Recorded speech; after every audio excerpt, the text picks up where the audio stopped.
If truth be told, there is a great battle on between men and women generally, and more specifically between men and women in marriage. And that's where I want to focus today, on marriage. A distrust of each other in marriage, a jostling for power between the man and the woman as to who will control who. Many men and women are unhappily married, in conflict with each other, as the divorce rates testify to this. There is a battle of sexes in marriage, and it's a serious matter. But I notice we often make jokes about it. For example, Rodney Dangerfield once said, "My wife and I were happy for 20 years. Then we met." Here's another one. Apparently an old battle axe of a woman apparently once said to Winston Churchill, "If you were my husband, I would put poison in your tea." And Churchill responded, "Ma'am, if you were my wife, I would drink it." Here's another one. Barbara Streisand once quipped, "Why does a woman work 10 years to change a man, then complain he's not the man she married?" So there are many jokes about this battle, but I want us to get serious on the topic. It sounds crazy, but there is a spiritual principle in place that men and women will fight with each other in marriage, regardless.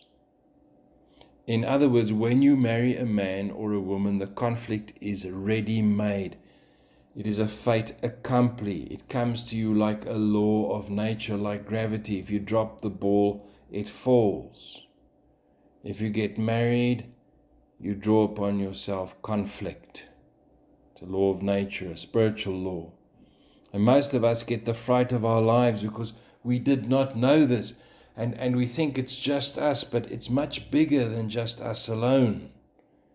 And so let me explain this principle. After Adam and Eve sinned, God either curses both Adam and Eve, or he pronounces what the consequences of their sin will be. So it's either a curse or a pronouncement, and the theologians differ, but I don't want us to get involved in that discussion. The point is that sin and disobedience will not go unchecked or unchallenged. Adam and Eve's sin does not go unchecked and unchallenged. And God says, among others, the following curse or pronouncement upon Eve in Genesis chapter 3, verse 16. He says this, "Yet your desire will be for your husband, and he shall rule over you." Yet your desire will be for your husband, and he shall rule over you. Now, when you read that, you think the desire is a positive thing, but it's not. The desire here is not positive. It's the same desire in Hebrew as that which we find in Genesis 4, where sin desires to dominate Cain. In other words, God is saying to Eve that where Adam and Eve were equals, who lived together in harmony, who complemented each other, now Eve would try to dominate Adam, to control him, to change him, to suit her. She would want to be on top and in control. And Adam, in turn, would be a tyrant. He would replace his role of leading and loving and serving and caring for Eve with ruling over Eve, like a tyrant, as I said. The point is that one of the consequences of sin is that a power struggle develops in marriages between men and women. And from where we stand, because we are standing on the other side of the consequences of sin, it's ready-made. And you see this truth of the Bible all around you in the unhappy marriages and the divorces and the conflict. And you see it in the misogyny, and you see it in the feminism. There is a battle between the sexes, between men and women. So the question is, what should be a godly response to this battle? How should we respond in a godly manner? I was listening this week to the wisdom of one Rabbi Manis Friedman, and he said some very interesting things, but my attention fell on the fact that he said that there was a difference between being a man and a woman in a marriage and being a husband and a wife in a marriage. That many people get married, but they remain a man and a woman. They never become husband and wife.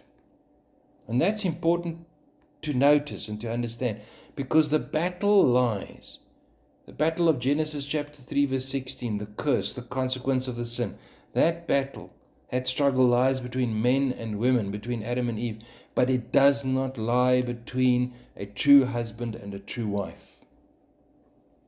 Rabbi Friedman says this: there is a failing to be a male and female husband and wife, because many marriages involve a man and a woman who do not want to be husband and wife. He wants to remain a man and she wants to remain a woman. They do not become husband and wife. So I'm not even sure that the marriage went sour. The marriage never took off. They remain a man and a woman living in a house. Those words are so sad. They remain a man and a woman living in a house. I want to say to you that what Rabbi Friedman says fits perfectly with the scriptures, both Old and New Testament. If you are a husband, then you are called to love your wife, not to be her tyrant. In fact, being a husband, just being a husband, implies that you will not battle for power over her. Listen to Galatians chapter 5 verse 27. You can actually read the entire Galatians chapter 5, but listen to this. Husbands, love your wives, just as Christ also loved the church and gave himself up for her, so that he might sanctify her, having cleansed her by the washing of the water with the word, that he might present to himself the church in all her glory, having no spot or wrinkle or any such thing, but that she would be holy and blameless.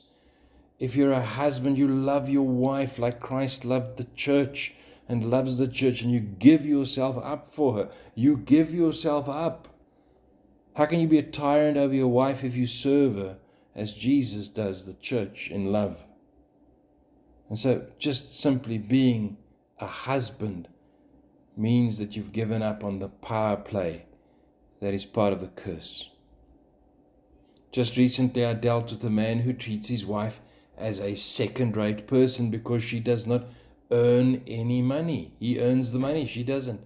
And so he orders her around lovelessly. The reality is that he's not a husband. He's simply a terrible tyrant, a man in a marriage, not a husband in a marriage. He has not yet decided to be her husband. He just simply wants to be the man.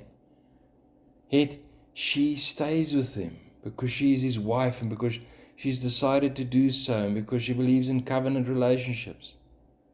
But I tell you this, if he keeps his course, she may still leave him. And maybe she will one day argue, like Rabbi Friedman does at another point, that there was never a true marriage. So there's a warning to all of us who should treat our wives not as being husbands to them. If you're a wife, then you are called to submit to your husband. In fact, again, being a wife implies you will not battle for power over your husband. You will not try to change him and to dominate him. Submitting to him and respecting him takes away all the power play. That's what the Bible is doing. That's what God is doing in marriage.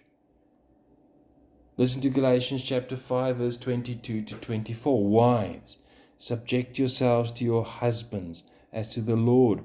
For the husband is the head of the wife, as Christ is also the head of the church, he himself being the Savior of the body. But as the church is subject to Christ, so also the wives ought to be to their husbands in everything. And so a wife who submits to a husband is one who has moved herself outside of the consequences of Adam and Eve's sin, out of the consequences of the curse. And she is then a wife to a husband, not a woman in a marriage. So if I may sum up, there are many married men and women, but there are much less married husbands and wives. And it begs the question of you today as to whether you are a husband to the woman you married or whether you are a wife to the man you married. Deep humility is required to be a husband or a wife, and pride cannot carry it. That's the problem. People want for themselves, selfishness, but to move to husband and wife is a radical step. Pride cannot carry it. And so you won't accept, for example, 1 Corinthians chapter 7, verses 3 to 5, if you are not yet a husband or a wife. Listen to what the text says. The husband must fulfill his duty to his wife, and likewise the wife also to her husband. The wife does not have authority over her own body, but the husband does. And likewise the husband also does not have authority over his own body, but the wife does. Stop depriving one another, except by agreement for a time, so that you may devote yourselves to prayer and come together again, so that Satan will not tempt you because of your lack of self-control. You see, in the marriage, we become one. That oneness is deeply coupled to an acceptance and a taking hold of the fact that I must be a husband or a wife. Our bodies no longer belong to us. In other words, marriage is actually in its fullness a radical space. And we only break the curse of the battle for dominance in marriage when we become husbands and wives. For those of you who are married, check your status. Are you a married man, but also a married husband? Are you a married woman, but also a married wife? For those of you who must still marry, please remember today's sermon. It is easy to find a man or a woman to marry, but it's not so easy to find a God-fearing man and a God-fearing woman who will be prepared to be your husband or your wife. Choose well. Take sufficient time. Do not yoke unevenly, and pray much for the partner that you are to receive. I close with this thought. Early on in my marriage, Liesl was earning much more than I was earning, and my pride did not take it well, as I was a man, and as a man I didn't like it at all. There was power play involved in our marriage. I got angry about it. We fought a lot about it. Then one day I read a book at an airport and discovered the biblical principle. Her money was my money and vice versa, because we're one, husband and wife. And I realized I'd been thinking like a man, not like a husband. And in that moment when the penny dropped, I felt release. I spoke to Liesl about what I discovered, and she agreed. And I tell you, the matter was there forever settled. And so there's great freedom when the principles of being a husband and the principle of being a wife find themselves in our hearts. So may God bless your marriage today. And may God bless your future marriage if you're not married yet. May God bless your children's marriages, your grandchildren's marriages. And may we be good husbands, and may we be good wives. May God bless us so.